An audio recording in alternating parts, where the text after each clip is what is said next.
Padepokan Pitulang Sadulur Congkok Indonesia yang berdiri pada 10 Oktober 2005, didirikan oleh Bakhtiar Jam'an Bakhtiar atau yang lebih dikenal dengan sebutan Abah Meong. PPS Congkok adalah padepokan pencaksilat tradisi yang dikenal dengan teknik-teknik dasar main pukulan Betawi. Seni bela diri ini mulai dipelajari oleh Abah Meong sejak usia 11 tahun dari kakeknya yang bernama Suaib bin Sawah. Dan Abah Meong adalah pewaris tunggal seni bela diri ini karena memang sang kakek tidak mengangkat murid lain selain dirinya. Menggunakan nama Congkok yang identik dengan bahasa Sunda, dikarenakan jurus penutup pada tingkat akhir mengambil filosofi dan aplikasi gerakan-gerakan harimau secara lahir maupun batin. Pada awalnya seni bela diri ini hanya diajarkan khusus untuk para santri mengaji sebagai kegiatan tambahan dalam membina mental dan fisik yang kuat, serta upaya untuk menjaga agar seni bela diri ini tidak hilang. Namun, seiring berjalannya waktu dan melihat bakat para santri, maka diputuskan untuk mengembangkan seni bela diri ini dengan mengikuti jalur prestasi dan festival-festival pencaksilat tradisi. PPS Congkok resmi didirikan setelah pendirinya yaitu Abah Meong menyelesaikan apabila sepanjang Solo hingga Jakarta dengan berjalan kaki selama 45 hari.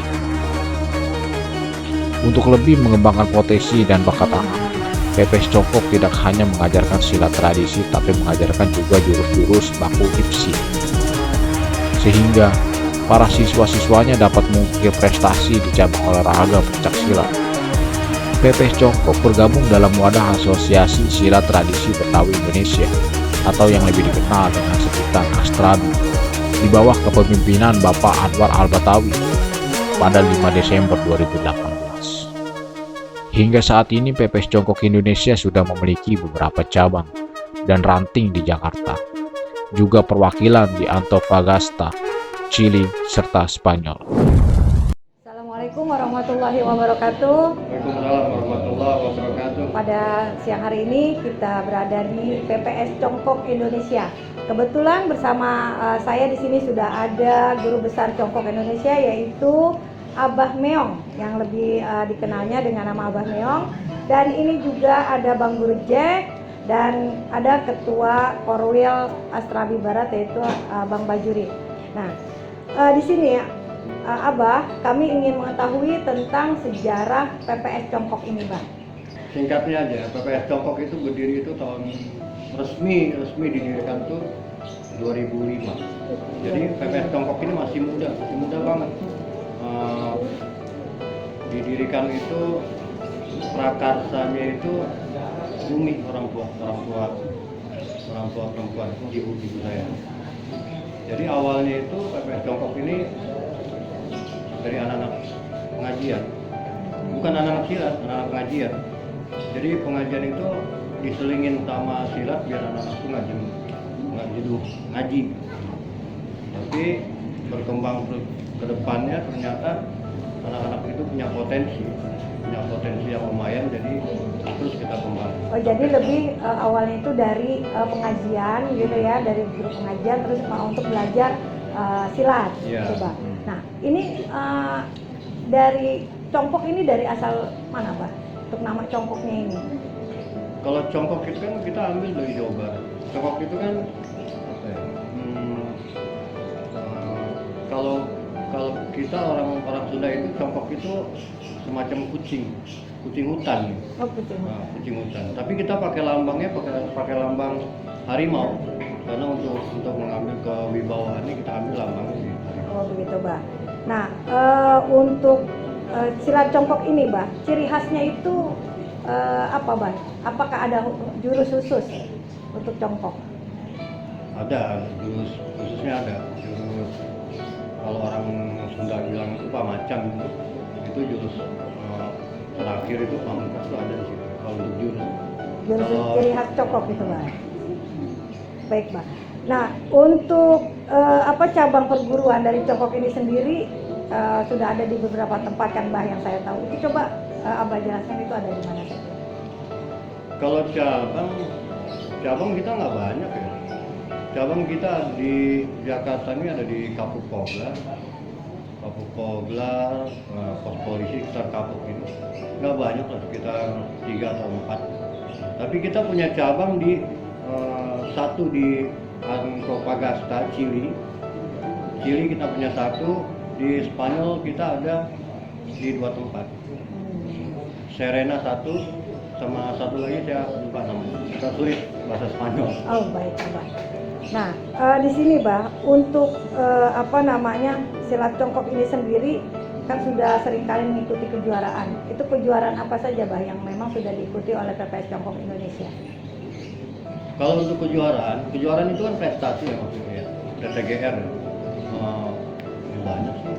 Kalau kita sebutin satu-satu saya lupa juga ya. Banyak lah. Lebih lah 30 kejuaraan tuh lebih lah. Anak-anak ikutin itu lebih 30 kejuaraan. Yang prestasi maupun yang pemasalan kita ikutin itu lebih dari 30 kali.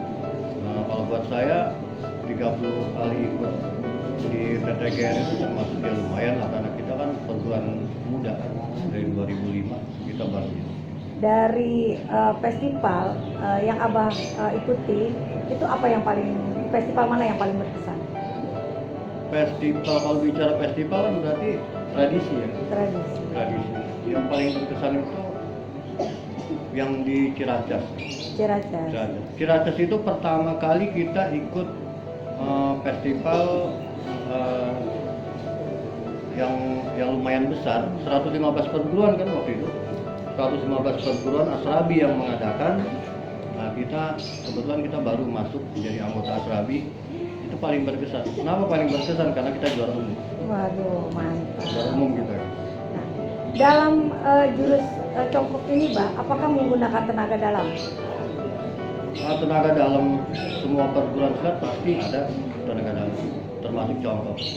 Untuk tenaga dalam, siswa di congkok ini hanya diajarkan untuk anak-anak yang sudah sabuk merah.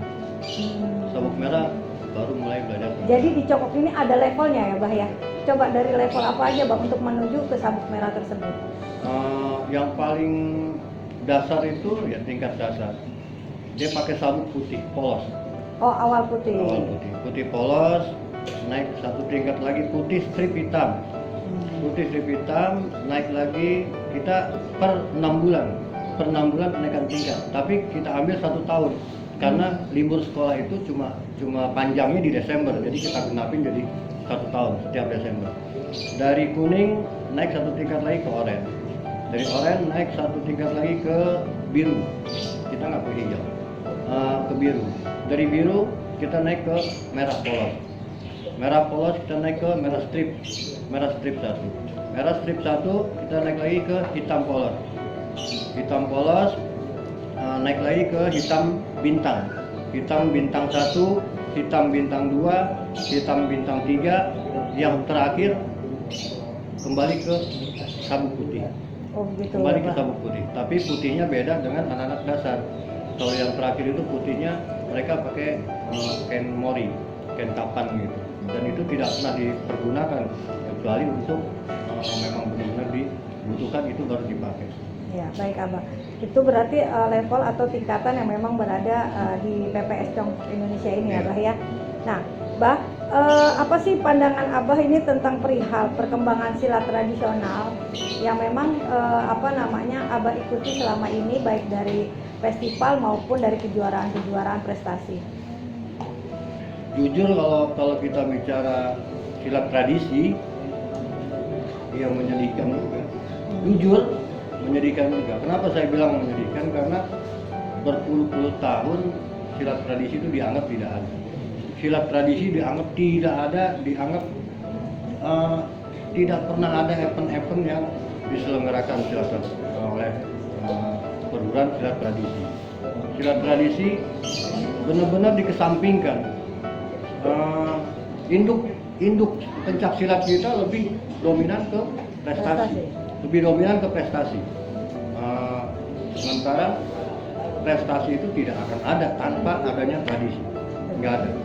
Awalnya dari tradisi melahirkan prestasi, tapi belakangan ini justru tradisi yang dikesampingkan.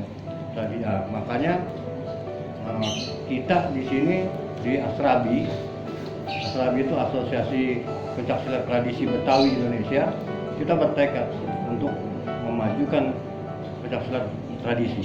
Kita bertekad bersama Ketua Umumnya Bapak Haji Anwar Al-Betawi, kami semua bertekad untuk memajukan pencaksilat tradisi tanpa menyampingkan silat prestasi. Baik Abah. Itu ada nggak harapan Abah gitu kan kepada pihak pemerintah untuk tetap mengangkat silat tradisi tersebut? Harapan besar banget. Kita pernah ajukan silat tradisi itu menjadi muatan lokal sekolah.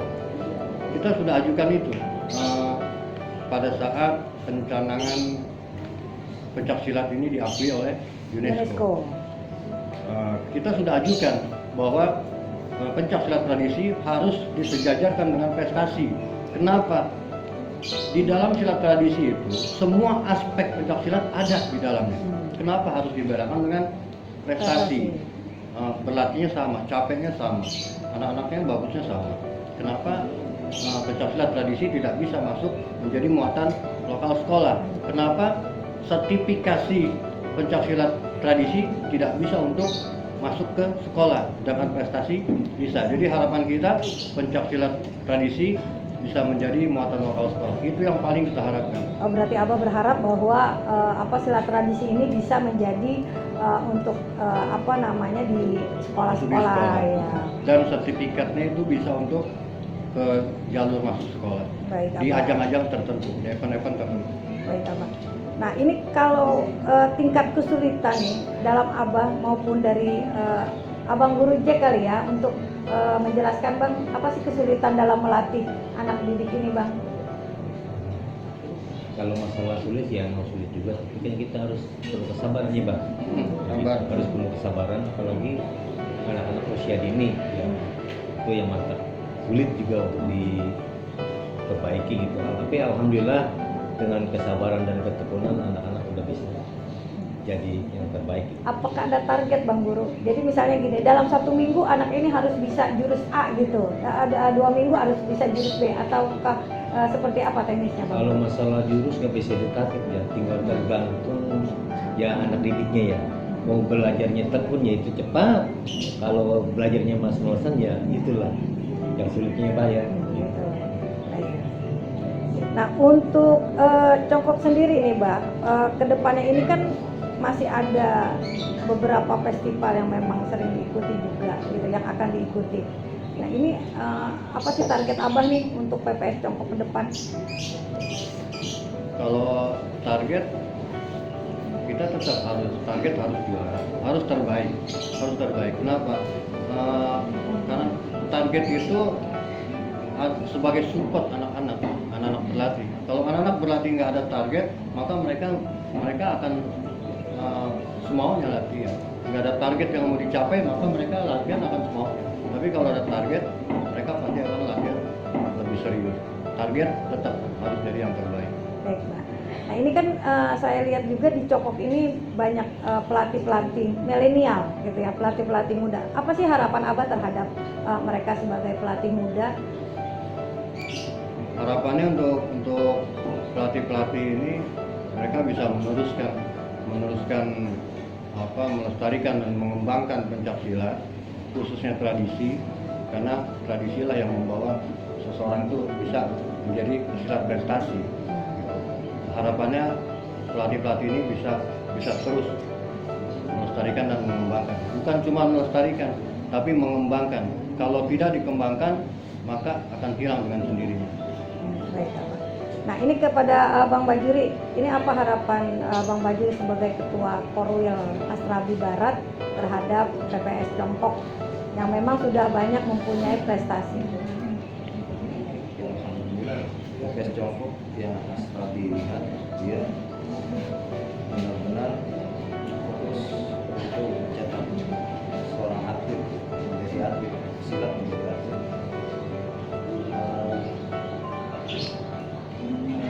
Dan banyak prestasi yang sudah tercapai. Ya saya dari Asrabi Korwil Barat ya berharap semoga PPS Congkok bisa makin solid dan lebih berkembang. Amin.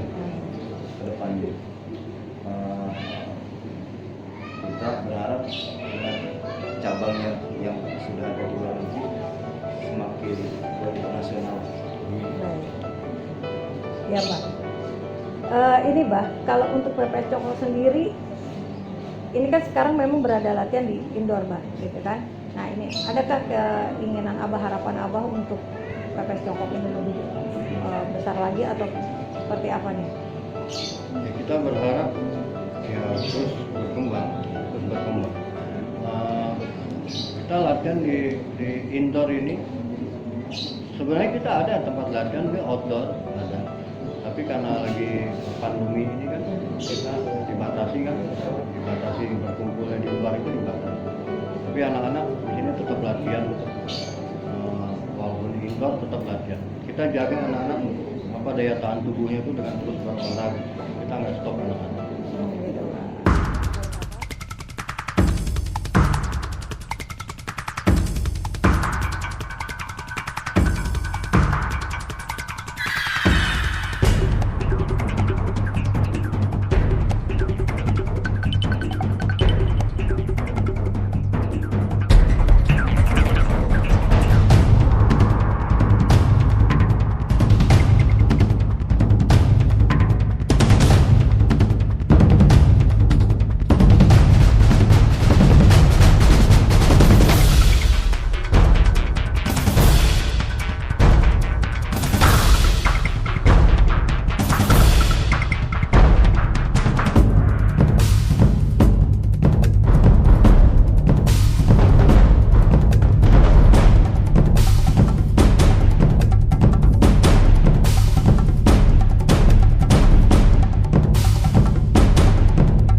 Jumpa lagi, kita masih tetap berada di channel Coco Story. Nah, ini kita sedang bersama dengan para pelatih milenial, pelatih muda dari PPS Congkok, dan ada beberapa memang anak murid dari Congkok yang memang berlatih di PPS Congkok dari usia dini maupun nanti yang sudah sekolah SMA ya, sampai SMA. Nah, di sini saya akan menanyakan kepada Bang Acong nih, sebagai pelatih atau andalan dari Abah Meong. Nah, untuk Abang Acong sendiri, sebenarnya apa sih Bang kesulitan dari Abang untuk dalam melatih para murid-murid di PPS Congkok ini? Dari pribadi sendiri sih, dalam melatih kesulitan tuh sabar kok. Oh gitu ya. Melatih sabar gitu ya. Sabar melatih. Selainnya sih ya nggak terlalu ini sih. Karena kan yang saya tahu Bang Acong itu bisa melatih 50 orang sekaligus gitu kan. Ini teknisnya kayak gimana Bang untuk kan dari masing-masing murid ini kan beda-beda usianya nih gitu kan, dan jurusnya beda-beda. Itu apa teknik yang Abang terapkan ke daripada anak-anak ini? Kalau pribadi sih sendiri, teknik yang kita ajarkan sesuai dengan tingkat yang dia masing-masing pegang kok. Oh begitu. Apa suka nggak ketukar tuh Bang? Dalam misalnya nih dari lagi ngajarin yang anak didik baru nih, itu kan terus ada yang sudah beberapa bulan, ada yang sudah tahunan gitu kan. Ini dalam kan karena memang berada di dalam satu lingkaran itu ya, satu waktu yang sama. Itu pernah ketukar nggak jurusnya? Kagak kok. Enggak pernah ya? Karena lihat dari kalau misalnya baru nih kelihatan asing mukanya anak nih.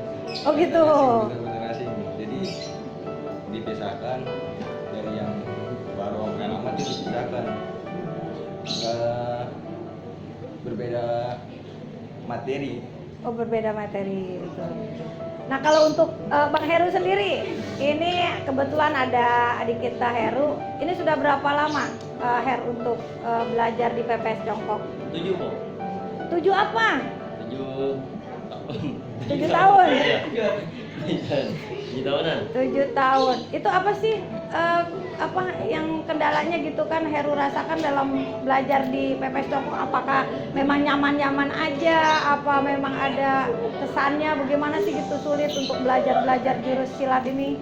Oh nyaman mah nyaman po. Soal jurus, soal pemanasan kayak gitu. Ya nyaman. Gitu ya, menikmati ya. Nah, untuk adik Ica sekarang kelas berapa? Naik ke kelas 4 ya. Nah, Ica sendiri sudah berapa lama belajar di PPS Congkok? 2 tahun. Sekarang sudah sabuk apa? Sabuk kuning. Nah, terus kalau menurut Ica, guru atau pelatih yang paling galak itu yang Ica takutin siapa? Bang Acong. Nah itu Ica gimana? Maksudnya apa karena disiplin gitu kan? Apa yang Ica rasain? Kalau salah takut dimarahin gitu? Iya. Ya. Ya. Kalau untuk Yasmin sudah berapa lama Yasmin? 1 tahun. Nah sekarang Yasmin sudah sabuk apa? Sabuk putih strip hitam. Nah terus untuk Yasmin sendiri kalau belajar di PPS Congkok itu berapa kali dalam 1 minggu? Oh gitu, jadi tergantung jadwal dari Abah ya, dari PPS Congkok ya. Nah kalau Yasmin untuk datang ke PPS Congkok itu rumahnya jauh apa dekat? Di mana? Wah, Jakarta Pusat. Di mana tuh ininya? Oh di Roxy gitu. Nah terus kok Yasmin bisa belajarnya jauh ke Kapuk? Oh begitu. Jadi Yasmin lebih nyaman untuk belajar di PPS Congkok. Nah, saya ingin tanya nih kepada Kakak Sri yang memang sudah ikut juga kejuaraan-kejuaraan Kak, ya kan? Dan juga saya pernah lihat bahwa ada penampilan Kakak yang memang sering dari panggung untuk mengikuti festival tradisi maupun prestasi juga. Itu apa sih Kak kesan dan pesan untuk PPS Congkok ini? Kesannya semoga kedepannya bisa lebih luas lagi PPS Congkok dan saya pribadi bisa mengembangkan silat Congkoknya sendiri. Oh gitu ya Kak. Ini kan Kakak udah berapa lama nih belajar di PPS Congkok? SMP kelas 1 udah 7 tahun. 7 tahun ya, sekarang udah kuliah ya? Masya Allah. Nah ini harapan Kakak ini untuk Abah Meong sendiri sebagai guru besar dan memang yang mengajarkan Kakak jurus-jurus silat ini, apa sih harapannya kepada Abah? Semoga bisa lebih sabar lagi dan mendidik anak-anaknya dan selalu diberikan kesehatan, terus bisa mencapai harapan-harapan. Nah, adakah harapan juga nih untuk Bang Pudin sebagai salah satu pelatih juga nih, salah satu pelatih milenial, apa sih Bang harapannya Bang untuk PPS Congkok? Ya untuk saya PPS Congkok biar maju, biar berjaya dan sampai ke internasional. Amin. Nah dalam ini kan ada memang ibaratnya abang-abang ini juga menjadi pelatih milenial ya. Untuk kejuaraan-kejuaraan ke depan yang akan diikuti PPS Congkok, adakah harapan atau memang target gitu kan? Untuk seperti apa nih ya Bang Acong? target. Kalau untuk harapan yang selanjutnya sih pasti bakal ada targetnya. Kita bakal targetin untuk juara umum di setiap kejuaraan yang bakal akan datang. Oh gitu ya. Baik, terima kasih buat para pelatih milenial dari PP Congkok dan adik-adik. Balik lagi di Coco Story dengan Inung Nurjana. Di sini kita sudah kumpul nih bersama emak-emak dari PPS Congkok Indonesia. Nah, ini nih yang kita ketahui bahwa setiap ada kegiatan Congkok atau Congkok mengikuti festival atau kejuaraan dimanapun, pasti ada tim pendukung yang paling heboh. Nah, ini dia adalah emak-emak PPS Congkok Indonesia. Ya, tepuk tangan dulu dong. Karena tanpa mama ini PPS Congkok itu tidak ada apa-apanya. Dan kayaknya kejuaraan dari PPS Congkok itu belum berasa full ya, karena memang beliau-beliau inilah yang memang menjadi amunisi atau supporter yang paling kuat dari PPS Congkok. Nah, ini bagi mama sendiri nih, apa sih gitu yang memotivasi begitu sangat mendukung semua kegiatan-kegiatan di PPS Congkok? Bagi kita nih, mama PPS Congkok, padepokan silat tradisi Betawi ini, itu bukan hanya sekedar pencak silat atau olahraga buat anak-anak kita. Tapi di sini nih kita udah seperti keluarga, suatu keluarga yang sama-sama membangun karakter anak. Bukan hanya sekedar bela dirinya, bukan hanya sekedar olahraganya, tapi di sini lebih cenderung membentuk karakter si anak. Yang namanya solidaritas, yang namanya tanggung jawab. Dan intinya sih membentuk karakter yang berakhlak bagus begitu sih kok. Oh begitu ya. Nah ini kebetulan di samping saya juga ada istri dari guru besar PPS Congkok yang sangat mendukung sekali. Kalau bukan dari beliau mungkin PPS Congkok juga tidak akan berarti apa-apa. Nih kalau kami di sini lebih memanggilnya Mami ya. Nih ini apa sih gitu yang membuat Mami begitu semangat untuk mensupport Abah sebagai guru besar di Congkok? Apa ya, pokoknya setiap kegiatan apa selalu saya dukung.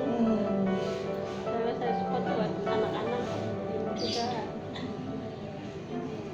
Ya memang kan sekilas saya kalau lagi ngobrol sama Abah juga bahwa Mami yang lebih bersemangat daripada Abah untuk sebuah festival ya. Ini apa sih gitu yang membuat Mami begitu selalu mendukung atau mensupport anak-anak didik dari Abah ini nih? Ya biar anak-anak bisa ini aja, biar bisa maju, biar bisa punya prestasi. Ya terima kasih nih. Nah ini kan setiap tahun menurut Abah Meong juga itu ada kegiatan kenaikan tingkat. Nah, ini sudah dilaksanakan berapa kali untuk Mam Wahyu?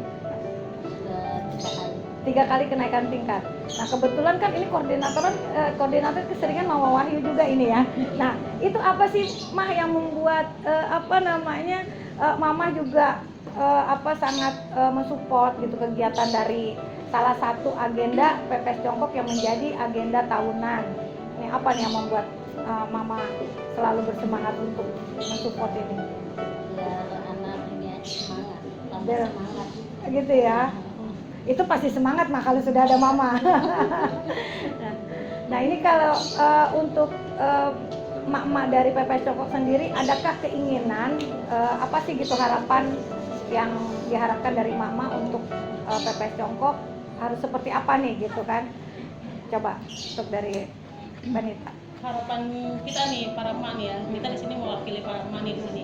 Harapan kita buat PPS Congkok, PPS Congkok ini semakin maju, Amin. panjang umur, Amin. terus jaya membentuk generasi penerus yang berakhlak, berprestasi, bermanfaat lah bagi negara, agama, terutama orang tua. Kalau mereka nggak ada baktinya cuma kan. Nah disinilah semua itu terbentuk. Seperti yang tadi kita bilang, nggak cuma olahraga, tapi di sini Padepokan kita ini penuh manfaat, penuh solidaritas, penuh tanggung jawab, dan berprestasi penuh. Ya, terima kasih ini ya Mam, sudah menyediakan waktunya dan semua kesibukan. Semoga apapun yang mama-mama kerjakan, semua Allah redoin dan PPS Congkok tetap jaya. Amin. Ya, terima kasih banyak. Wassalamualaikum.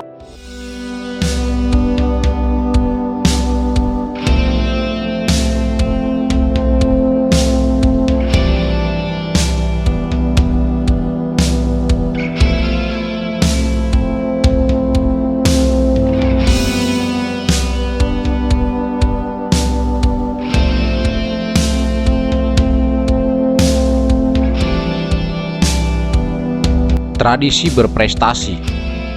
Ya, jangan pisahkan keduanya.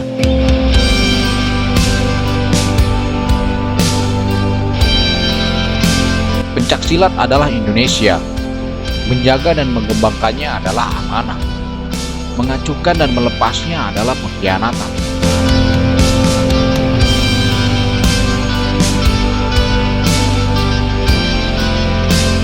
Mari terus bersinergi untuk melestarikan juga mengembangkan warisan budaya ini.